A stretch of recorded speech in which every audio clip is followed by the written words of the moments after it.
kay Congressman Alvarez na maghingi ng anong mapulot ko na tulong doon.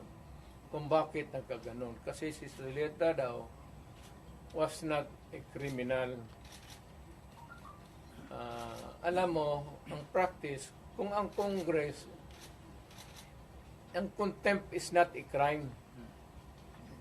Yung contempt is just a measure for the orderly conduct of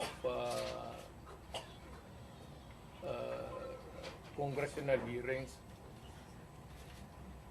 or during the plenary, kung may naggawa ka doon na disturbance or yung disorderly conduct, hindi natin if they would put it that way,